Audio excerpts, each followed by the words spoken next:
Oh man, Blake, you are in so much trouble. So much trouble. And I'm very confident in the fact that Blake is the bully. Blake was absolutely using Taylor, and I think she's done this to a lot of people. What happens when two Hollywood heavyweights, Taylor Swift and Justin Baldoni, join forces to challenge Blake Lively's narrative? Behind the scenes, blurred boundaries, fractured friendships, and a lawsuit that turns everything upside down take center stage.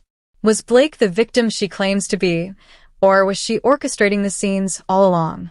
The truth is more complicated than anyone expected. Blake Lively was accused of threatening Taylor Swift to publicly support her or else release 10 years worth of text messages, amongst other things. A source came to Justin Baldoni's lawyer, and Justin Baldoni's lawyer entered this into the motion, which of course did not go well with the judge because of some procedural issues. So the judge basically says, I got to reject it from the docket, and it's going to have to be re-entered in some sort of different way because Taylor Swift's lawyer is involved in a lawsuit, a subpoena by Justin Baldoni's attorney in the District of Columbia. So there's some issues above my pay grade with why the judge rejected this right now. But the truth is the truth. And Baldoni wanted to get a subpoena of Taylor Swift so that he could look at this one email that proves that she was being extorted by Blake Lively. Well, who's the one who leaked this story? Candace Owens has it right here. So who was the person? Who was Unexpected Dragon? Who was the person that very clearly after this Super Bowl thing got upset? Drum roll, please, you guys. Allegedly. Taylor Swift's father. Of course. Scott Swift. I love this so much. You guys, this means the mother of dragons, Khaleesi, forgot that there could be a father to the dragon, a father to... By the way, fathers know best, okay? I'm a dad. I've been one for a whole year now. And let me tell you something. Somebody gets in the way of you, your family, your loved one, you're going to do what you need to do. And Taylor Swift may have taken the high road, but Daddy Swift, not so much. The original Swiftie says, I don't think so. And let me tell you something. This father Swift clearly thinks the world of Taylor. I think he moved his whole business from Pennsylvania to Nashville, right? Just so that they could see the All-American Rejects. No, just so maybe Taylor Swift will be opening for All-American Rejects for all we know. But either way, this is no surprise to me. And there were rumblings that this might be the case, but good for him. Go to bat for your family.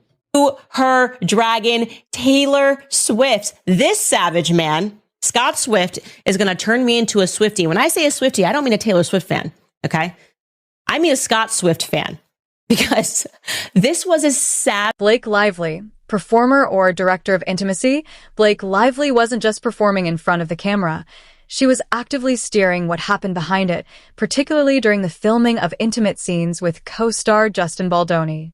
While the production technically had an intimacy coordinator on paper, sources say Blake's influence over these scenes went far beyond typical collaboration. She took control, insisting on overseeing everything from choreography to camera angles. Blake shaped each moment with meticulous care. This wasn't common, even among top-tier actresses. Yet for Blake, assuming such control appeared to be a natural extension of her creative authority. She became, in many ways, an unofficial director of intimacy, quietly shifting the power dynamics on set. Rather than deferring to the production team once the cameras rolled, Blake reportedly made firm decisions about how scenes should look and feel. She requested specific lighting setups to avoid overexposure, positioned Justin to ensure flattering yet respectful framing, and adjusted choreography to align with her vision of vulnerability, without exploitation. These weren't suggestions, they were instructions. Crew members describe how Blake curated every detail with precision. Every glance, every touch, every pause was calculated to convey emotional depth while maintaining her comfort and control. Her involvement was so hands-on, it occasionally paused production as she made real-time adjustments. One particularly revealing moment involved an emotional kissing scene. According to insiders, Blake stopped filming multiple times to recalibrate the interaction. She adjusted Justin's positioning to avoid shadows on her face and slowed the scene's pace to preserve authenticity. It wasn't just technical, it was deeply intentional. Her notes reflected a clear desire to protect both her performance and her personal space, and for a while, her assertiveness was celebrated. Some on set praised her as empowering, reshaping how actresses could assert agency over intimate scenes. She was seen as setting a new precedent, proof that a woman could protect her boundaries and still deliver a compelling, vulnerable performance. But here's where things get complicated. Now, with Blake accusing Justin of crossing boundaries during those very scenes, questions are swirling.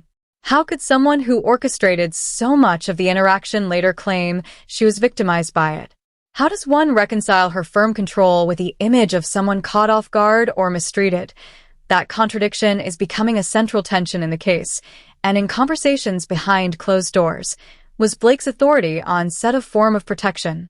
Or has it now become the very thing complicating her legal claims? The line between creative power and compromised consent is thin, and this situation is exposing just how tangled it can become. Whether her control was her shield, or ultimately her undoing, remains a question the industry is still grappling with. See what Blake Lively's attorneys were quick to declare this a win for her side now that Justin has withdrawn the subpoena sent to Taylor and her legal team after the firm objected to the amount of the unwarranted fishing expedition, et cetera, et cetera. Lively's team was quick to reply with a statement and said that we are pleased that Justin and the Wayfair parties have withdrawn their harassing subpoenas to Taylor Swift and her law firm. We supported the efforts of Taylor's team to quash these inappropriate subpoenas directed to her counsel, and we will continue to stand up for any third party who is unjustly harassed or threatened in the process. Oh my God, what a big laugh. Now, the reality is why they did this, the reality of why they squashed this, they got what they wanted. Now, others have started reporting on what we alluded to when this initially broke, because I told you guys, look, I still firmly believe it, and I'm hearing it more and more through sources and people I'm talking to. There's only 3 people that this source who told Justin's team that they were extorted could be Tree, Taylor's manager, publicist, or her dad, Scott, or her mom. Now, I'm leaning more towards her parents more and more. Candace Owens just went the other day and heavily implied it as well. I think we're on the same wavelength. Now, again, they haven't themselves confirmed it yet, and they may not want to, but it makes total sense, guys. You got to think about this. As Taylor Swift is now being extorted and threatened with all these text messages to come out, that doesn't help her brand at all. And she's a very powerful business with a huge fan base. I don't think they react well to bullies. I really don't. And I think this was too much for the entire empire to bear. And so it makes total sense that her parents or her manager were the ones who went out and said enough is enough. And now that they've squashed it, now, like, really think about it. Now that it's squashed, which all these outlets are trying to say, oh, no longer subpoena, no longer. Why do you think that really was? Now, this is my opinion, my conspiracy theory. It's exactly what it says right here. They got what they wanted. Now, if they have proof that Taylor's lawyer was threatened, if that's all real, that will come out in the process. And they clearly wanted it out there to send a warning shot to Blake and Ryan, who think they're on the winning and they're winning, but no. If they can prove that Taylor Swift's team and lawyers, in fact, confirmed or gave them the evidence to show that they were asked not to do this, oh man, Blake, you are in so much trouble. So much trouble. So much trouble. The complicated fallout between Justin Baldoni and Blake Lively. Justin Baldoni has long built his career around principles of respect, consent, and collaboration. As both an actor and director, he's become a trusted name in conversations about raising ethical standards in Hollywood. Known for fostering safe sets and encouraging open communication among cast and crew, Justin's reputation has been one of intentional integrity. When Blake Lively's lawsuit accused him of crossing personal boundaries during filming, the backlash wasn't just surprising. It stood in stark contrast to the image many in the industry have of him. But as with most Hollywood stories, things aren't so black and white. According to multiple on-set sources, the dynamic between Justin and Blake may have been far more nuanced than the lawsuit suggests. In fact, insiders say that during the very scenes at the heart of the controversy, it was Blake who often directed Justin, especially when it came to intimate choreography, She reportedly gave specific instructions on body positioning, line pacing, and emotional tone. One witness described a moment during an emotional scene when Blake paused production to advise Justin on how to adjust his performance, focusing more on emotional connection than physicality. These accounts suggest a level of collaboration and trust that doesn't easily align with the narrative of unwanted overstepping. Justin, for his part, was described as attentive and cautious. Witnesses recall him frequently checking in with Blake before sensitive scenes, asking questions like, "Does this still feel right to you?" Or, "Are you okay with this adjustment?" His team insists he sought her approval at every step. So how did things go so wrong? The contradictions are difficult to ignore. Justin's legal team has hinted that they possess evidence that could dramatically reshape public perception. From alleged behind-the-scenes footage to private text exchanges, the material reportedly shows Blake not only signing off on, but actively shaping the very scenes she's now calling into question. And just when the situation couldn't get any more entangled, in steps Taylor Swift. Known for her close friendship with Blake, Taylor's involvement has added an entirely new layer to the drama, one that's deeply personal. Her decision to insert herself into the unfolding legal battle has surprised even insiders and may indicate that the divide between Blake's public claims and private actions is wider than anyone expected. As the lawsuit develops, so does the mystery. What really happened between Blake and Justin? And why is Taylor Swift now playing a key role in the unraveling of a once private fallout? The answers, it seems, are still waiting backstage. Way the father, he's had some run-ins with paparazzi where he's kind of manhandled them, just politely push them, throw some, glitter bombs in their face or whatever, hey, look, you got to do what you got to do to protect your family, and you love to see it because here, this goes to show Taylor Swift, right? You think what you want about her. I think very highly of her. She's built $1 billion business and an empire as one of the biggest, if not the biggest pop stars of all time. And she writes all of her own music. So, as far as I have to say, beat it, right? We're all Taylor Swift fans here, whether you like it or not. And by the way, because I always rant on billionaires, but there are some billionaires who, by the way, I feel like should be taxed at a much higher level because of their wealth that got it in more ethical ways than others. And yeah, you could hate on her for all the jet fuel she burns traveling around the world. I get that. But none of that matters to this story. The point of the story is, listen, this is why Taylor Swift felt so abandoned and betrayed by Blake Lively, because she has to keep such a tight-knit circle because everyone's out to get her. She's like if you were the All-American Rejects times a billion, okay? Sure, they can sell out a backyard in, Des Moines, but Taylor Swift sells out stadiums, right? She is huge. She can't fly, Spirit Airlines. She has to fly private. She can't go places because she gets swarmed. She wants to give one person a photo, then there's a line around the block. It's insatiable how famous she is. By the way, for Donald Trump to say she's no longer hot because he said so is laughable. She could sell out any place in the world, right? She could be like, all right, I'm doing a concert at the Sphinx, and then a bunch of, Egyptians are going to roll up there on their, look, hey, how are you? So anyhow, the point is, King Tut's going to come out of his grave. Hey, I'd love to see you, big fan.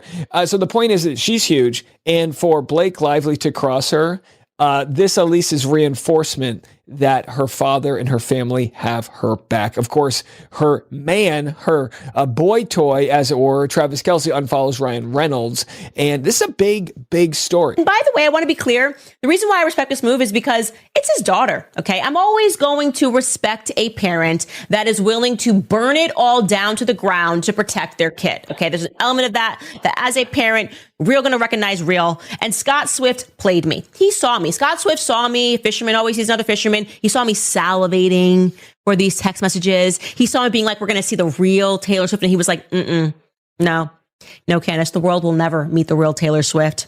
But what clearly set him off, given the timeline of you see a phone call allegedly coming in on February 14th, it would have been this extortion attempt. And I wouldn't try it. I keep trying to tell people, Taylor Swift's parents are not from nowhere. They're not nobodies. Scott Swift, what's his background? Stockbroker. Okay. Her family was so financially successful that when their little girl said, I want to be a singer, they up and moved her That's what I said. to Nashville. I think Candace and I have, very similar ways of thinking. I could imagine Candace growing up played with a lot of dolls by herself. She just, and I don't mean this as an insult, but she's kind of got that creativity where she puts together all of the pieces in her head. It's not always right, but it's not always wrong either. And this is a big bombshell moment. So go check out that full conversation that Candace, I mean, hey, look, say what you want. You don't have to agree with her politics. I certainly don't agree with probably I don't know, 80% of her politics, but I got to recognize game where I see it, right? She's able to talk through the camera to her audience as if someone else is there, and they're not, and good for her. So she, came back from maternity leave to talk about the parental urges to protect your kin. We love to say.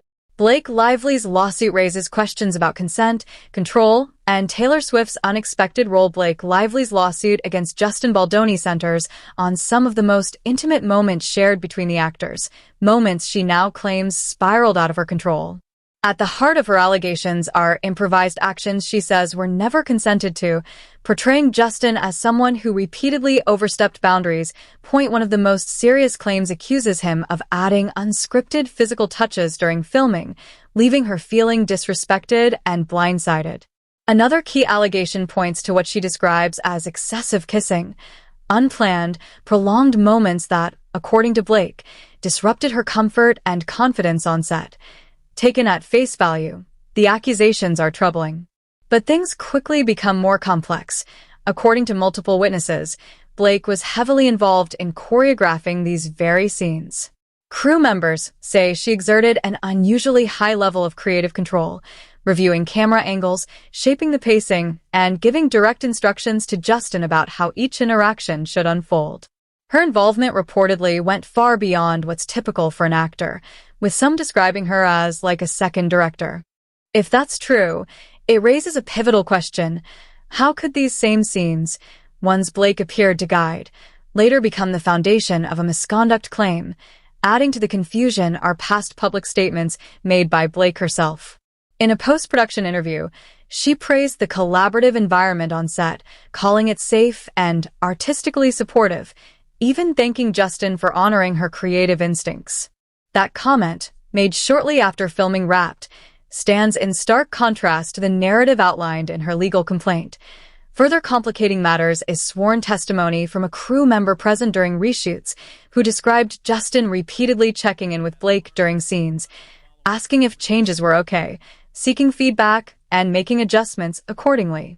The crew member recalled Blake giving the green light each time, even encouraging Justin to be more expressive in certain takes. Yet her lawsuit now paints these same interactions as coercive and outside the bounds of consent. These contradictions are fueling one of the lawsuit's most hotly debated issues, the question of intent and control. Was this truly about crossing boundaries, or about something else? While no court ruling has been made, industry insiders are beginning to speculate. Some whisper that the lawsuit may have more to do with off-screen power dynamics or career positioning than a clear-cut grievance. In Hollywood, legal action often doubles as leverage, and the inconsistencies between Blake's private behavior and public statements are raising eyebrows. And at the center of this escalating drama is one surprising name, Taylor Swift. Once Blake's closest ally, Taylor's unexpected involvement and rumored contribution of key evidence could shift the entire trajectory of the case. Look, the reality check here is Taylor Swift is no longer friends with Blake Lively. I firmly believe this. And the evidence is here because People magazine, who has been typically Team Blake, has now turned and says their friendship has halted. The singer wants no part in this drama. I mean, who doesn't believe this? If you're a Swiftie, how do you not believe this? Of course she wants no part of drama. She never wants part of, she likes to cause some drama. She does cause her own drama when she feels it's justified. And she shuts down drama with her lawyers and her reps all the time. We're going to get to that in a second, but let's go through what this source says. Insiders shed light on where the friends stand. We know where they stand. They don't stand anywhere near each other anymore. It's halted, a source tells People. The two stars are taking some space, but their friendship isn't completely over yet. I think that's a nice, like, stop this, Blake, end this lawsuit, and maybe we'll see. But Swift was issued the subpoena, and of course that upset her. The battle against Justin Baldoni continues. Multiple sources tell People exclusively that the actress's relationship with Swift is struggling as the singer faces a subpoena by Baldoni's legal team. I'll tell you right up, it was struggling when she read Blake Lively speaking about her friend in private and using her, labeling her dragon. That's a pretty hard thing to not see again. Like, whoa, that's what you think of me? I'm here to be your chess piece and you use me to get how you want. Oh, and then by the way, it turns out Justin maybe wasn't as bad as you kept telling me he was. And I'm seeing all this stuff come in and it clearly is more complicated. And now I'm being dragged in to this drama. Imagine being a friend with somebody like you would not want to be involved with that friend. You would look at them differently. Of course, that's what's happening here. So yeah, the friendship has halted. A source says close to Swift. Taylor wants no part in this drama. Taylor Swift, Blake Lively, and a Hollywood rift that could reshape the industry. Taylor Swift's involvement in the controversy surrounding Blake Lively was, to put it simply, unexpected. The two have long shared a close friendship, publicly celebrated through vacations, interviews, and countless shout-outs. But that bond is now being tested in ways no one could have foreseen. Swift isn't staying silent, and her actions are adding an entirely new dimension to an already tense situation. The bombshell? Taylor may have provided crucial evidence that contradicts Blake's claims, leaving fans and insiders questioning where her loyalty truly lies. Throughout her career, Swift has cultivated an image of fierce loyalty, defending her inner circle in interviews, songs, and public confrontations. Yet in this case, she appears to be aligning with director and co-star Justin Baldoni, prompting speculation. Is she siding with Justin because she believes the accusations against him are false, or has her friendship with Blake fractured behind the scenes? Some insiders suggest the rift may stem from Taylor's own experiences in Hollywood, where narrative control often blurs with manipulation. Sources close to both Taylor and Justin allege that Swift shared private messages between her and Blake that cast doubt on the sincerity of Blake's legal claims. These communications, though not public, reportedly include moments where Blake expressed pride in the very scenes now at the center of her lawsuit. If authentic, they could dramatically undercut her accusations and change the direction of the legal battle. But that's not all. The most headline-grabbing development is the possibility that Swift has also supplied behind-the-scenes footage. According to sources close to the legal proceedings, this material could include rehearsals or raw takes showing how Blake helped shape intimate scenes in real time. While it remains unclear if this footage will be made public, the mere suggestion that Swift provided it has sent shockwaves through the entertainment industry. Friends don't usually expose each other in scandals of this magnitude. Swift's motives remain ambiguous. Is she defending a friend against false allegations, or making a broader statement about accountability, even at the cost of a close friendship? Whatever her reasoning, this controversy has become bigger than any one lawsuit. It now raises pressing questions about power, trust, and the limits of personal loyalty under public scrutiny. The Blake-Justin case isn't occurring in a vacuum. It's unfolding against the backdrop of the post-Me Too Hollywood, a landscape still trying to find its footing. The movement brought long overdue changes. Intimacy coordinators became standard, contracts were rewritten, and a culture of speaking out was encouraged. But this case reveals the cracks that remain, especially when agency and victimhood collide. Blake's behavior on set and her later accusations have sparked heated debate. When a female performer exerts creative control over intimate scenes, it's typically celebrated as a triumph of autonomy. But what happens when that same performer later claims those scenes were unsafe or exploitative? Can someone be both the architect and the victim of a scene? That's the uncomfortable question this case forces us to ask. Reports suggest Blake took on a significant creative role during filming, even directing aspects of certain scenes. If true, it challenges traditional assumptions about responsibility. Should the burden of ensuring safety fall solely on male co-stars or directors when a female lead is actively shaping the moment? Or does creative control come with shared accountability? These aren't easy questions, but they're not new either. The industry has seen similar cases before. Powerful women once hailed for taking charge, later raising concerns about the very structures they helped navigate. These cases often reveal the contradictions Hollywood thrives on. empowerment sold as image, while systemic pressures remain unaddressed behind the scenes. What makes Blake and Justin's case potentially groundbreaking is how it could redefine legal boundaries. Traditionally, lawsuits about on-set misconduct center on clear-cut violations. But this situation sits in a gray area, one where participation and discomfort might coexist, and where the evolving standards of consent collide with creative freedom. Legal experts suggest this case could push studios toward new norms, such as requiring detailed documentation of rehearsals and actor interactions. That idea, once considered invasive, is now gaining traction. If the alleged footage from Swift includes unscripted or candid moments from set, it might mark the beginning of an industry shift, where preserving context becomes as important as protecting privacy. This isn't just about two celebrities caught in a legal battle. It's about how Hollywood responds to its own contradictions. Performers, particularly women, have been encouraged to reclaim their power, but when legal action challenges how that power was used, everyone is forced to reconsider the rules. Can creative control and consent truly coexist without clashing? What's unfolding now is a cultural reckoning. The Blake-Justin case echoes high-profile disputes where blurred lines, shifting allegiances, and ambiguous truths dominate the narrative. And with someone as visible and influential as Taylor Swift now involved, not just as a bystander but as a possible key figure, the stakes feel even higher. Swift's decision to insert herself into the legal process is more than just a loyalty test. It could set a precedent. Her willingness to contribute potential evidence, even if it challenges a close friend's version of events, raises questions about celebrity accountability, the limits of friendship, and whether fame still grants immunity in an age of public scrutiny. In many ways, this controversy is a mirror to the entertainment industry's most persistent questions. Who controls the story? Who gets believed? And what happens when the storyteller becomes part of the story? As the legal proceedings continue and new details surface, the industry watches closely. This isn't just about one legal battle or one broken friendship. It's about how the very people who helped shape modern conversations around consent and power might now be reshaping what those words actually mean.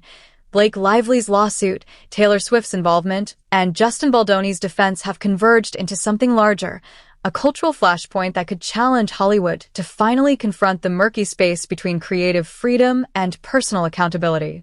The answers may not be clear, but one thing is, this case won't just fade into the background.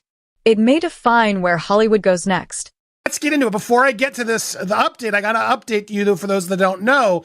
We reported yesterday that Blake Lively's lawyer allegedly threatened Taylor Swift and extorted her to release a public statement in support of Blake, or text messages would be released. They also accused Taylor of Blake of asking Taylor to delete text messages. This was the original letter that was sent by Brian Friedman. Well, Blake Lively's team was very quick to respond. I've never seen them respond so quick because this headline went everywhere. And so they quickly responded to all the outlets. Well, no, we deny it. We deny it. This isn't true, blah, blah, blah, blah. And of course, because the media's in their pocket, all these outlets are just bending over. And yes, Blake's response is here as well. I've never seen more people get what they want through the media coverage than these two. It's wild.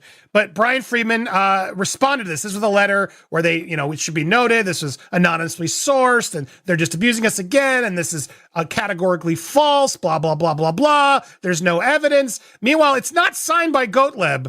It's not signed, I swear by, this is false. It was signed by Ezra Hudson, a different lawyer, not from that firm, which was odd to me. It was a big red flag. Well, if you're going to come out so fiercely and deny it, maybe get the lawyer who's being accused to deny it themselves. Blake Lively's story is far more complex than it first appears. Her lawsuit paints her as a victim of misconduct on set, yet behind the scenes, her influence and authority suggest a more complicated dynamic. Was this simply a case of blurred boundaries, or something intentional? As new revelations surface, the distinction between consent and collaboration becomes increasingly murky, challenging Hollywood's polished narratives. What's the real story? Headlines seldom offer the full picture. With Taylor Swift now involved and contradictions emerging, this case could do more than impact reputations. It may force Hollywood to confront uncomfortable truths and reshape its power structures.